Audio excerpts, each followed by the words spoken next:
સૌ મુક્તોના ચરણોમાં વડતાલ ધામથી સેવક બ્રહ્મના જય સ્વામિનારાયણ.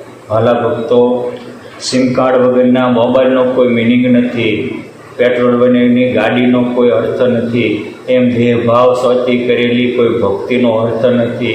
કેમ જે ઘણું કરશું તો દળી દળીને ઢાંકણીમાં ઉઘરાવવાનો વારો આવશે. એટલે મોટા સંતો કહે છે કે ભગવાનને રાખવા હોય તો દેહભાવ આપી દો, દેહ દો ને મૂર્તિ લો. મૂર્તિ લેશું તો મજા પડી જશે. અને શ્રી કૃષ્ણ ભગવાન કૃપા કરીને સુદામાને સુવર્ણના મહેલ આપે, પરંતુ એ મહેલની મજા માણવી હોય સુદામાને તો એને ઝૂંપડપટ્ટી તો મૂકવી જ પડે.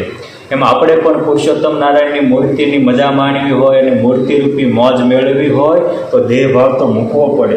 આ નિયમ છે કે સૂવું હોય તો પથારીમાં જવું પડે અને ખાવું હોય તો રસોડામાં જવું પડે.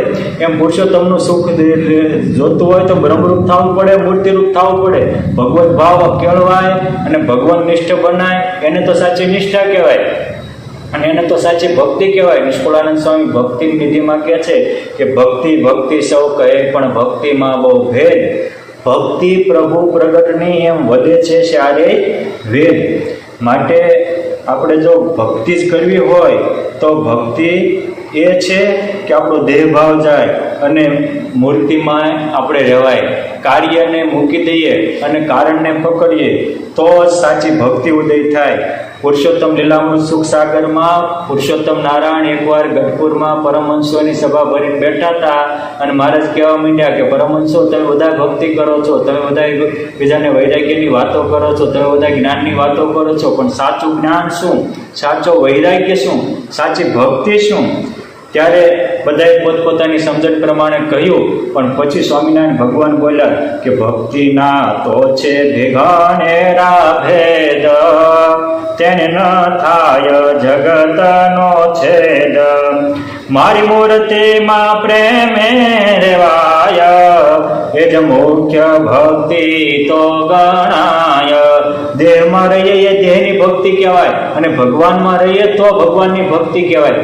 જે માણસ જેમાં રહે એની જે ભક્તિ કરી શકે, આ નિર્વિવાદ સત્ય છે. પણ આ અનુભવ નહીં, અનુભવવાની વસ્તુઓ છે. આપણે રાતે હોઈ જઈએ તો આંખો વિચાઈ જાય છે, કાન સાંભળતા બંધ થઈ જાય છે, હાથ પગ હલતા બંધ થઈ જાય છે, પણ હૃદયનો ધબકારો ચૂકાઈ જાય તો, મગજ હાલતું બંધ થઈ જાય તો, ધમનીઓ લોહીને પ્રવાહિત થતી બંધ થઈ જાય તો, સૂતા હોવી છતાં આપણો ચેતન જાગતો થકો આપણા દેહની રક્ષામાં રહે છે. કેમ જે દેહરૂપ છે એટલે ચેતન દેહની ભક્તિ કરે છે. એમ જ જે દિવસ આપણે ભગવદ રૂપ થઈશું ત્યારે આપણો ચેતન પરમાત્માની ભક્તિમય થાય છે. એટલે મહારાજ કહે છે કે મૂર્તિ મારી મૂર્તિમાં પ્રેમે રહેવાય, તે જ સાચી ભક્તિ તો ગણાય. અને સાચો સત્સંગ પણ આને કહેવાય. જે દિવસે સચ્ચિદાનંદ સ્વામીને સત્સંગ થયો અને સત્સંગના રંગે રંગાણા, તે દિવસે ભક્ત ચિંતામણીમાં નિષ્કુળાનંદ સ્વામીની કલમ આવેલી કે જે દિન નો થયો સત્સંગ, ચિત્તે ચડ્યો અતિ તેનો રંગ. સત્સંગ થયો અને ચિત્તમાં એનો રંગ ચડ્યો. હું રંગ ચડ્યો, હું સત્સંગ થયો.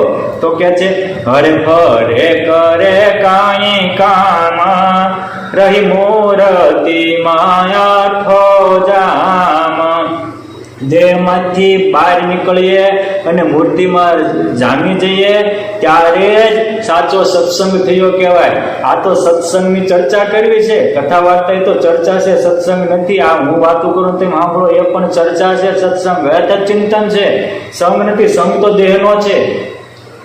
અસતનો સંગ કરીને સતની અનુભૂતિ ન થાય, સતનો સંગ કરીએ તો જ સતની અનુભૂતિ થાય. આ નિર્વિવાદ પરમ સત્ય છે અને દરેક મોટા પુરુષોની આ અનુભૂતિ છે. પર્વતભાઈ માટે નિષ્કુળાનંદ સ્વામી લખ્યું કે હરિજન પર્વતભાઈ સદા રહે મૂર્તિમાં, એક વ્યાપક આનંદ છે સંત, રે મૂર્તિમાં મતિમંત. મતિમાન હોય મૂર્તિમાં રે, બાકી દેહમાં. અરે મારા બાપ વાત કરી હોય મોબાઈલમાં તો એને ખિસ્સામાંથી બહાર કાઢવો પડે. એમ પુરુષોત્તમ નારાયણે વાત કરી હોય તો આપણે દેહમાંથી બહાર નીકળવું પડે. અરે ગેરેજમાં રહેલી ગાડીને ગતિ કરાવી હોય તો ગેરેજમાંથી બહાર કાઢવી પડે. એમ આધ્યાત્મિક માર્ગે પ્રગતિ કરવી હોય તો દેહરૂપી ગાડીમાંથી બહાર નીકળવું પડે. કોચલામાં ઈંડામાં રહેલા બચ્ચાની આ પાંખ જોતી હોય તો કોચલું ઈંડાનું તોડી નાખવું પડે તો જ એ ગગન વિહાર કરી શકે. એમ પુરુષોત્તમને પામમાં રૂપી પાંખ જોતી હોય તો અમમત્વના કોચલા તોડી નાખવા પડે. માયાના બંધન મૂકીએ ત્યારે મહારાજને મૂર્તિ સુધી પહોંચાય છે. માટે સરવાળે એક સહજાનંદ રે એ સાચી ભક્તિ.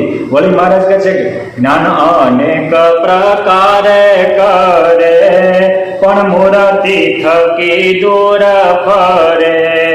સાચું જ્ઞાન છે મારો સ્વરૂપ થાય મૂર્તિ માત દરૂપ.